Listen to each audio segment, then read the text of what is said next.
Sasud.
Goedemorgen gemeente, hartelijk welkom in deze dienst.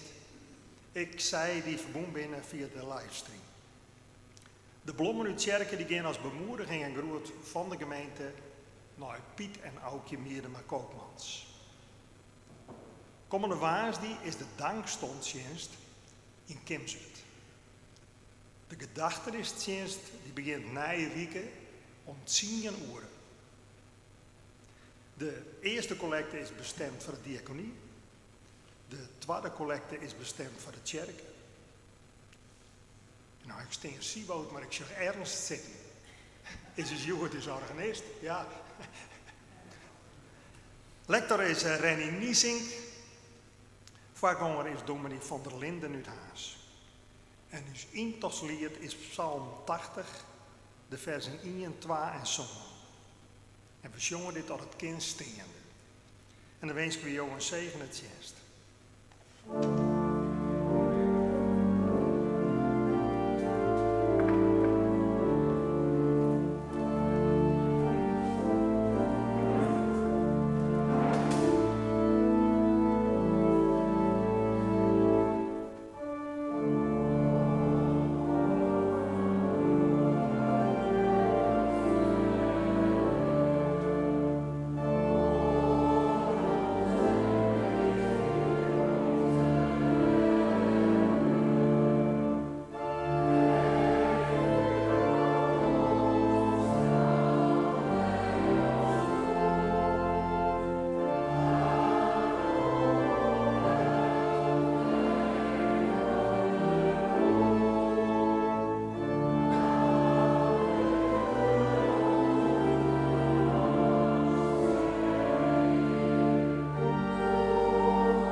Gemeente, laten wij ons nu verenigen in stilgebed.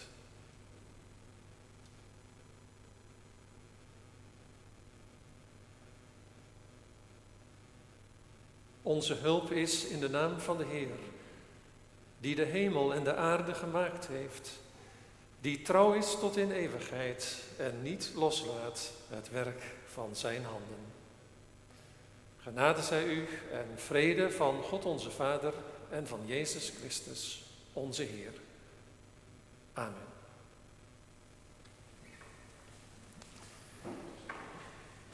Laten wij bidden om ontferming, ons leven stellen in Gods licht. Heer, wij danken u dat we hier vanmorgen mogen samenkomen. Terwijl de vogels over ons hoofd vliegen, zich opmaken voor een lange reis. Alles wat leeft is doortrokken van uw adem. En toch is er ook zoveel nood en verdriet. Mensen die een geliefde verloren op de Waddenzee of in het gedrang van Seoul of op het slagveld of mensen dichtbij, die ene die je niet kunt missen. Heer, daarom bidden wij met het gebed der kerk. Zie de nood van onze wereld. Zoveel eenzaamheid en pijn. Laat het niet verborgen blijven, laat er, Heer, ontferming zijn. Hoor ze roepen, bange mensen, want ze zien het licht niet meer. Hoor hun stem ook in de hemel. Kom dan toch, ontferm u, Heer. Hoor ons roepen deze morgen, heel uw wereld, groot en klein. Draag ons, Vader, in uw liefde, wil onze ontfermer zijn.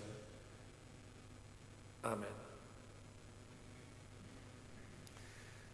Het woord van leven uit de brieven van Paulus, Romeinen 8, vers 28. Wij weten nu dat God alle dingen doet meewerken ten goede, voor hen die God liefhebben. Onze lofprijzing is lied 833.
Gaan wij nu over tot de orde, de dienst van het woord. Laten wij bidden om Gods geest.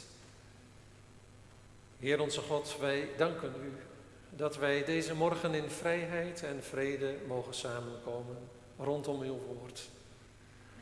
Er is veel dat gebeurt en omgaat in de wereld, in de omstandigheden en in ons hart. Veel dat ons bezwaart en afleidt van uw vrede. Wij bidden dat deze kerkdienst een oefening mag zijn in vertrouwen en dankbaarheid. Dat wij positief in het leven blijven staan. De geestkracht van Jezus mogen ervaren en uitdragen. En waar de weg onvindbaar scheen, wij door geloof alleen de tocht opnieuw beginnen. Blijvend zoeken naar uw koninkrijk. Heer, doe ons wandelen in uw licht.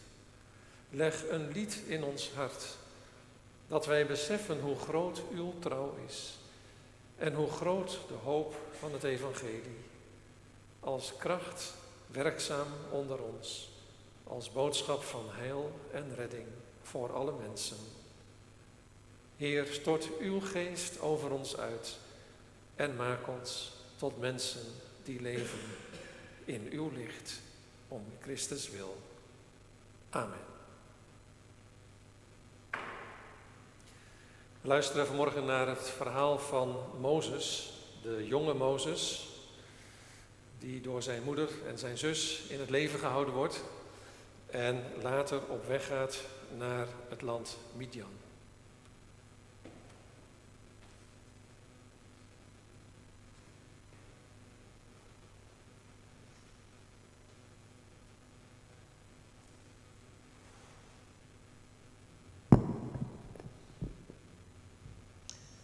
Hoor dan nu het woord van de Heer uit Exodus 2, de versen 11 tot 22.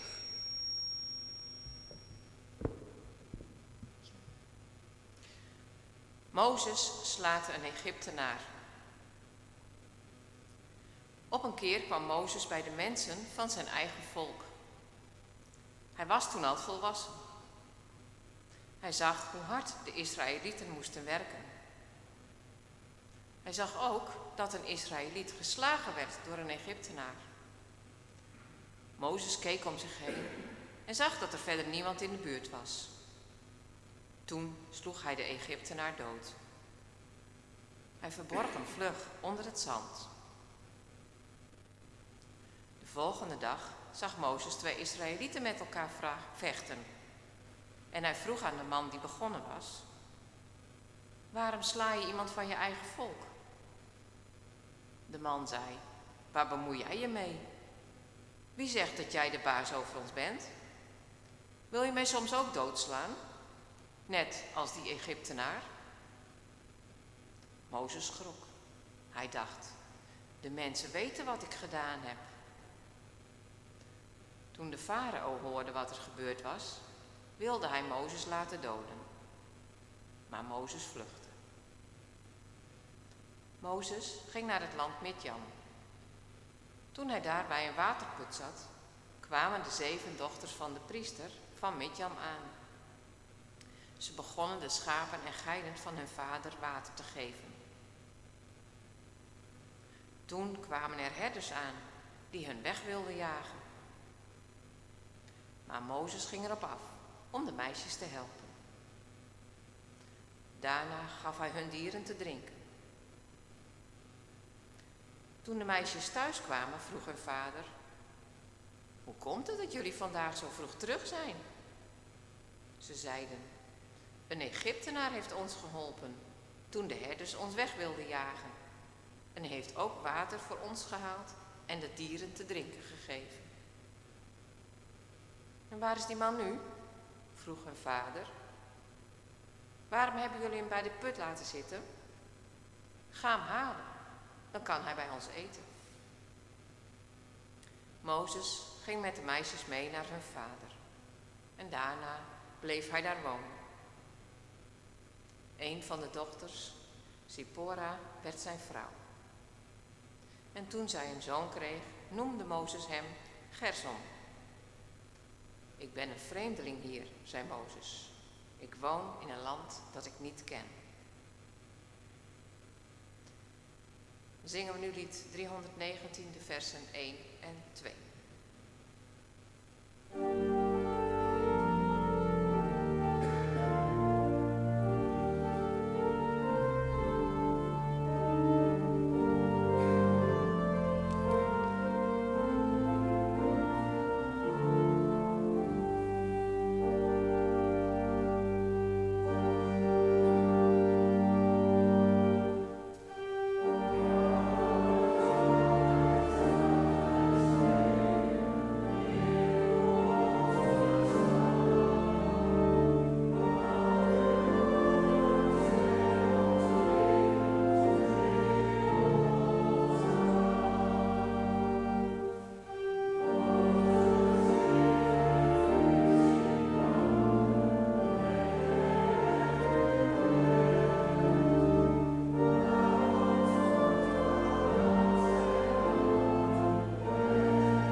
Ik lees verder uit Hebreeën 4, de versen 14 tot 16. Een hoge priester in de hemel. Wij horen bij Jezus, de Zoon van God. Dat geloven we en daar moeten wij ons aan vasthouden. Jezus is naar de hemel gegaan en daar, bij God zelf, is Hij onze hoge priester geworden. Jezus, onze hoge priester in de hemel, heeft veel moeten lijden, net als wij. Zelf heeft Hij nooit iets verkeerds gedaan. Maar Hij weet wel hoe moeilijk het is om geen verkeerde keuzes te maken. Laten we daarom vol vertrouwen leven als volk van God. En als het nodig is, helpt Jezus ons, want Hij is onze hoge priester. Hij heeft medelijden met ons en Hij is goed voor ons. Zingen we nu lied 319, de versen 5, 6 en 7.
Gemeente, we hebben niet heel Exodus 2 kunnen lezen, maar het is een prachtig hoofdstuk. Het begint met Mozes in het biezenmandje, u kent dat verhaal wel. En dat daar die Egyptische prinses degene is die hem uit dat water redt van de Nijl en de krokodillen. Een vrouw waarvan je het niet zou verwachten. Een vrouw die eigenlijk weinig te winnen heeft, eerder veel te verliezen. Zij is degene die Mozes aanneemt tot haar kind. Het bevel van de farao was duidelijk. Alle jongetjes moesten in de Nijl geworpen worden. Maar zij ontfermt zich over het kindje, over Mozes. En ze is Mozes niet vergeten. Mozes krijgt een voedster. Door toedoen van zijn zus Mirjam mag zijn eigen moeder hem voeden. Maar na een aantal jaren dan wordt hij inderdaad opgenomen in het hof van de dochter van de farao. Wat een moed had deze vrouw om in te gaan tegen het doodsbevel van haar vader. Een van de Bijbelgeleerden wijst op een vrij onbekende tekst uit het Bijbelboek Kronieken, waar sprake is van de dochter van farao en die krijgt daar de naam Badja. Dat betekent dochter van God. En de wijzen zeggen over haar, Mozes was niet jouw zoon, maar jij noemde hem jouw zoon.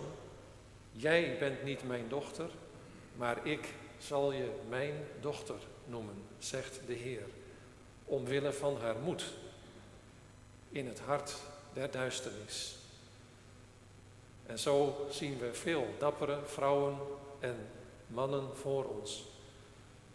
Mannen die misschien wel strijden in de Oekraïne. Vrouwen die hun kinderen hoeden in een vreemd land. Zou het verhaal van de dochter van de farao ons niet willen aanmoedigen om deze dapperheid, deze goedheid, deze moed, deze menselijkheid te volgen? Paulus schrijft toch ook in zijn brief aan de Romeinen dat heel de schepping zucht en in baresnood is en met reikhalzend verlangen uitziet naar het openbaar worden van Gods kinderen. Naar mensen die zijn beeld en gelijkenis vertonen. Die zijn geest in zich laten werken, ook in deze tijd, de duisternis van deze tijd met zijn vele problemen en uitdagingen. Moed springt af van heel dat verhaal. Niet alleen van de dochter van de farao, maar ook van zijn zusje Mirjam, die dan toch maar alle moed verzamelt. Een grote contrast tussen haar sociale status en die van die dure prinses. Zij heeft de moed om dat te overwinnen omwille van het leven van haar broertje. Ook zij hoedt het leven. En als we eerder teruglezen in Exodus, dan vinden we daar die 2 vroedvrouwen, die Sifra en Pua, die ook het leven hoeden.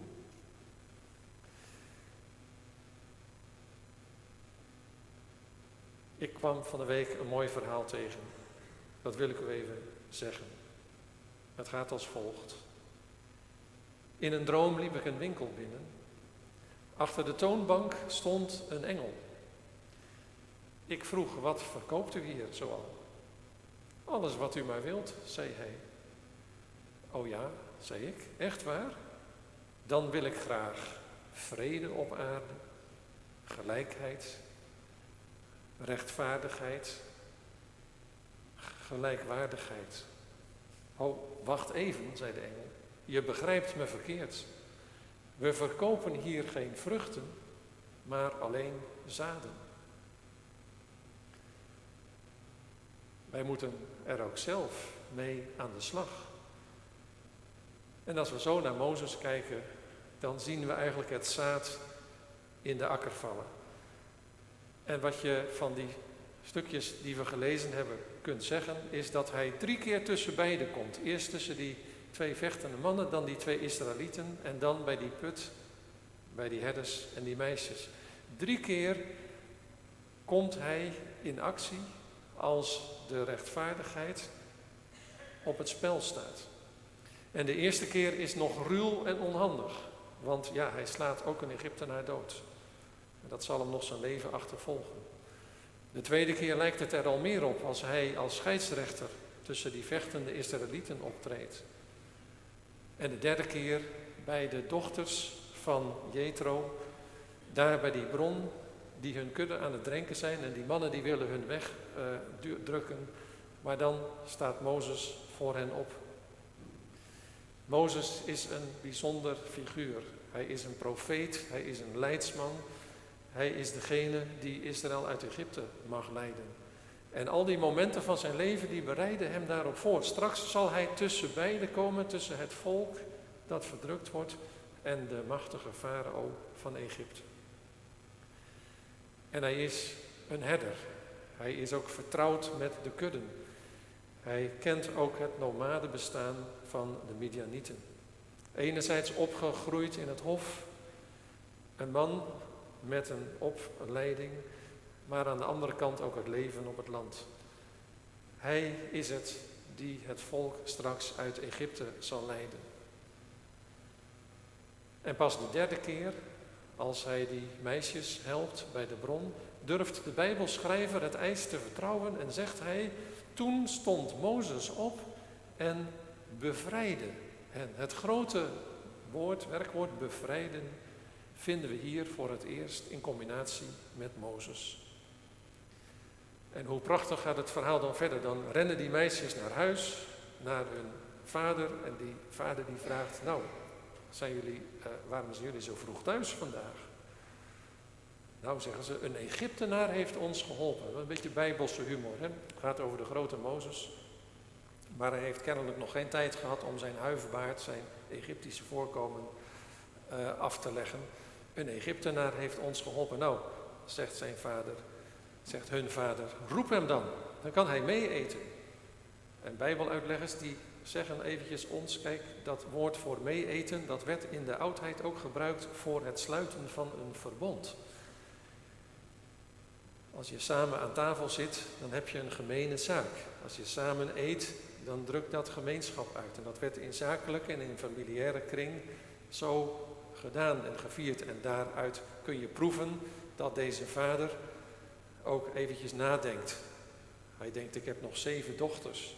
En die moet ik allemaal nog aan de man brengen, niet? En zo druk zal het daar niet zijn in de woestijn, tussen die nomaden. Dus hij denkt, mijn oudste dochter, Sephora, die kan ik mooi aan deze man koppelen. Er wordt straks een verbond gesloten. En daar staan Mozes en Sephora onder het baldakijn. En het glas wordt kapot getrapt. Mazel tov wordt er gezongen. Want deze Jethro, ja, wie is dat eigenlijk? Nou, dat is ook een wat wonderlijke zaak. U kent natuurlijk Abraham en Sarah. En we weten dat Sarah op een gegeven moment sterft.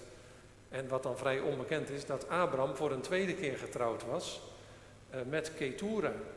En uit dat huwelijk, dat tweede huwelijk van Abraham, daar was Jethro uitgeboren. Dus het is eigenlijk ook een priesterlijke figuur. Dat is ook zo in het leven. Er is altijd wel ergens een priester. Zeker vroeger had je wel een peetoom of een missionaris. Er is altijd wel ergens een priester. Dus deze Jethro die kan mooi de huwelijksdienst leiden van Mozes en Sephora. En de naam Sephora betekent eigenlijk vogeltje. Zoiets als merel. En ja, Mozes is natuurlijk wel onder de indruk van deze zachtheid, deze vrouw, deze dartelheid om hem heen. En zij krijgen al gauw 2 kinderen. En je denkt, Mozes, eindelijk komt hij thuis. Hij heeft een vrouw gevonden en hij krijgt kinderen. Mozes is waar hij wezen moet. Maar wat zegt Mozes? Hoe noemt hij het kind dat geboren wordt, zijn oudste zoon? Hij noemt hem Gerson. En dat betekent, ik ben een vreemdeling in een vreemd land. Mozes voelt ergens in de diepte dat zijn huwelijk met Sephora niet het eindstation is. Maar eerder de basis van wat verder zijn weg en zijn roeping zal zijn. En zo staat hij in het volgende hoofdstuk daar op de berg Gods. En mag hij God ontmoeten in die brandende braamstruik. En wordt hij inderdaad degene die het vuur van God aan de Israëlieten mag doorgeven. En wij lezen dit verhaal als christelijke gemeente. En dat deed mij heel sterk denken, daarom hebben we dat ook gelezen, aan die andere priester, die hoge priester. Zoals Jezus genoemd wordt in Hebreeën 4. Als er iemand tussen beiden gekomen is, dan is hij dat wel. Hij kwam onder ons om de zonde opzij te duwen, om de dood te overwinnen. Hij is tussen beiden gekomen en zo is hij onze voorspraak geworden, onze hoge priester. En als wij in nood verkeren, als wij het moeilijk hebben, zegt de schrijver van de Hebreeënbrief, dan komt hij ons te hulp. Hij voelt mee met wat wij moeten meemaken. Hij komt ons als hoge priester helpen. En zo is hij de grote Mozes, de nieuwe Mozes. Mogen ook wij deze oude verhalen opnemen als boodschap van hoop, als boodschap van vertrouwen, om het vol te houden in deze moeilijke tijden. Laten wij zo ook onze opdracht om voor elkaar als een herder te zijn. Laten we die opdracht opnemen. Laten we daardoor leven. Daarin leven. In geloof, hoop en liefde. In alle dingen die ons gezegd zijn. Dat we die zullen doen. Dat we die zullen opnemen. En dat we zo zullen ervaren dat de God van de vrede met ons is. Ook deze dag en deze tijd. Amen.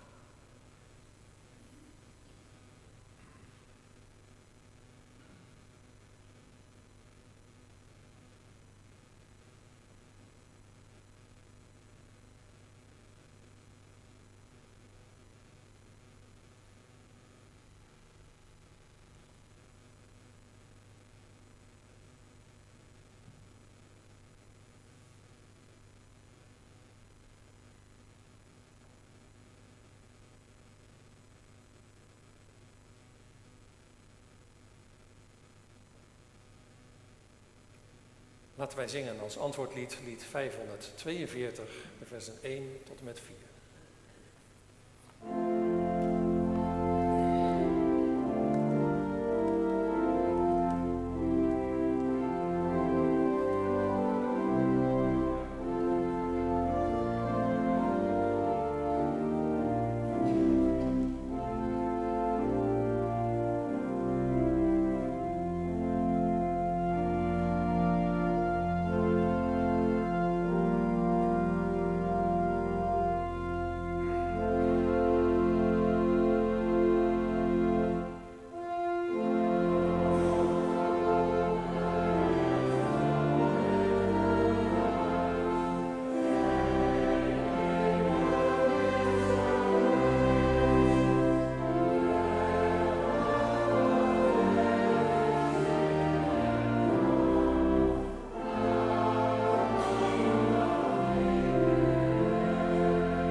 Ik heb een tekst meegenomen van Martin Luther King over oorlog en vrede. En lees dat als geloofsbelijdenis. In het heden zullen we daarbij gaan staan.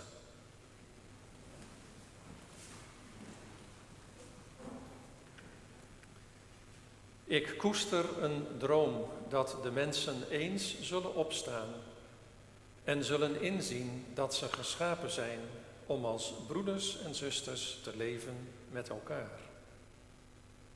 Ik heb een droom dat op een dag de rechtvaardigheid neerstroomt als water en dat gerechtigheid vloeit als een stroom. Ik koester een droom dat eens op een dag de oorlogen eindigen, dat mensen hun zwaarden omsmeden tot ploegijzer en hun speren tot snoeimes, dat de volkeren niet meer tegen elkaar opstaan en dat niemand meer aan oorlog denkt. Ik draag een droom in me dat we de dag naderbij kunnen brengen waarop er vrede zal zijn op aarde en goede wil in alle mensen. Die dag zal een dag van glorie zijn. Laten wij zingen van onze verbondenheid in geloof, hoop en liefde met de woorden van lied 968, de versen 2 en 5.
Gemeente, laten wij samen danken en bidden. Heer, onze God, wij danken u dat wij mogen leven in uw licht. Dat wij in het stormen van de tijd de weg mogen gaan van geloof, hoop en liefde. Wij danken u voor het lichtende voorbeeld van mensen die hun leven stelden in uw dienst. Voor Mozes en Mirjam, maar ook onze eigen Pakes en Beppes, Heids en Mems. Laat ook ons in deze tijd leven in uw spoor, de alles overwinnende kracht van uw liefde ervaren, zodat wij, zoals de psalm zegt, van kracht tot kracht steeds voortgaan en Christus bij ons woning vindt in ons hart, onze houding en manier van leven. Wij bidden voor deze wereld, die uitziet naar vrede en gerechtigheid. We bidden voor de mensen in Zuid-Korea, waar zoveel het leven lieten in het gedrang. Voor de nabestaanden van het verschrikkelijke ongeluk op de Waddenzee en alles wat dat aan verdriet en rouw geeft, ook onder de kinderen. Heer, laat uw licht de nacht verdrijven. Laat uw licht steeds doordringen. En geef dat wij ook lichtdragers zijn dat wij ook in het leven van alle dag uw licht aan elkaar zullen doorgeven. Wij danken u dat het vuur van uw geest onderdak zoekt bij mensen, in ons werken en bidden, in de gemeenschap der heiligen die wij mogen belijden, in alle goede dingen van uw koninkrijk. We bidden voor wie ver van huis en haard verdreven zijn, voor wie moesten vluchten en in een vreemd en onwennig land hun leven voortzetten. We bidden ook voor wie leven in oorlogsgebied, voor wie dagelijks te maken hebben met geweld. Heer, ontferm u. We bidden voor wie ons regeren om wijsheid en inzicht, vertrouwen en overleg. En wij bidden ook voor de zieken, thuis in het ziekenhuis of verpleeghuis, in de gevangenis of inrichting, in al die grensgebieden ook waar Jezus zijn vrede heeft uitgesproken. Hij toch is uw licht in alle duisternis. Draag en zegen wie ons lief en dierbaar zijn. In het bijzonder zij die rouw dragen om wie niet meer zijn, om die ene die je niet missen kunt. Zegen uw kerk aan alle plaatsen van uw heerschappij en zegen deze aarde, de wijde wereld waarin wij leven, met vrede en gerechtigheid. Hoor ons ook, Heer, als wij in stilte tot u bidden, met de woorden van ons hart.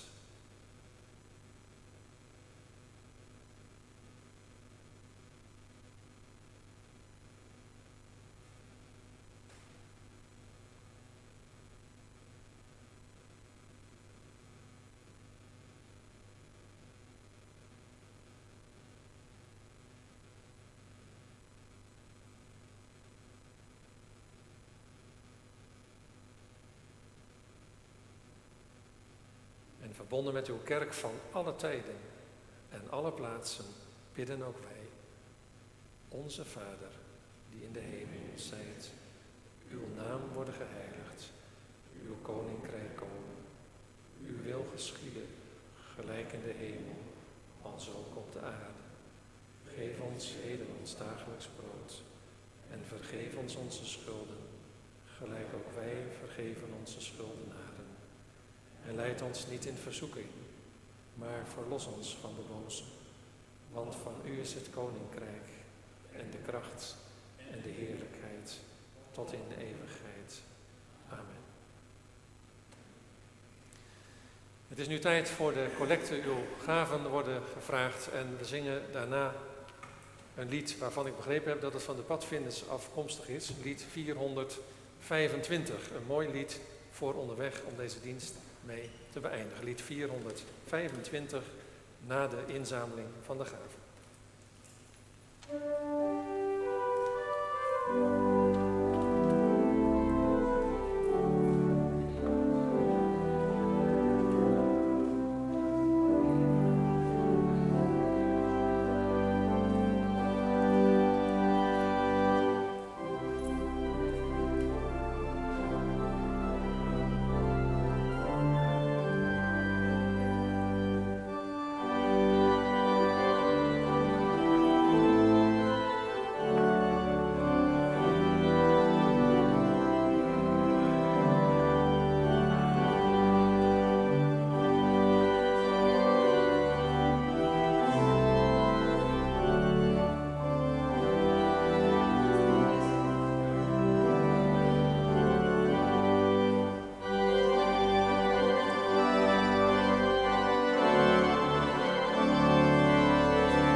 Lieve gemeente, fijn dat ik vanmorgen uw gastvoorganger mocht zijn. De